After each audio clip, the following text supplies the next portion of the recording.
बरं सर, शेतकरी बांधव सध्या संभ्रमात असा पडलेला आहे की भारतीय हम्म. हवामान खात्याने सांगितलं की आयोडी तटस्थ राहील हो हो आणि अमेरिकन हवामान संस्थेने सांगितले की पॉझिटिव्ह आयोडी विकसित होईल आणि पुन्हा हे दिवस भरून निघतील, जोरदार पाऊस पडेल.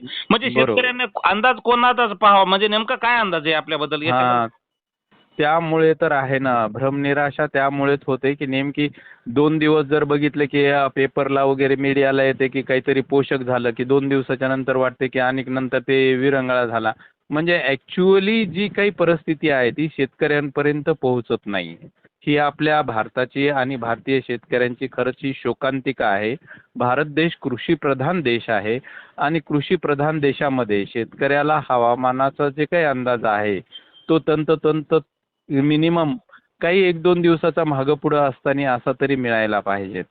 परंतु हम्म. ते आपलं दुर्भाग्य म्हणायला काही हरकत नाही. तशी सध्या व्यवस्था नसल्या कारणानं शेतकरी जरासा अडचणीत आहे आणि सर्वात जास्त अडचणीत आणलं असेल तर ह्या आपल्या मोबाईलमुळं. कारण सोशल मीडियावर ज्या काही अफवांचा बाजार चालतो त्या अफवांच्या बाजारामध्ये शेतकरी असेल किंवा सामान्य माणूस असेल हा अडकला जातो. नक्कीच. त्यामुळे थोडासा संयम आणि आपल्या अनुभवाने शेती करायची असते. कारण निसर्गासोबत आपल्याला शेतीचा जो व्यवसाय आहे तो करायचा असतो. आपल्याला पाहिजे त्या पद्धतीनं नाही.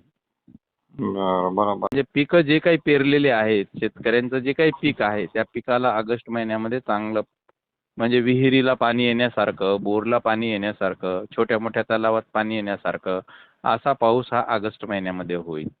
बरोबर. ठीक आहे, ठीक आहे.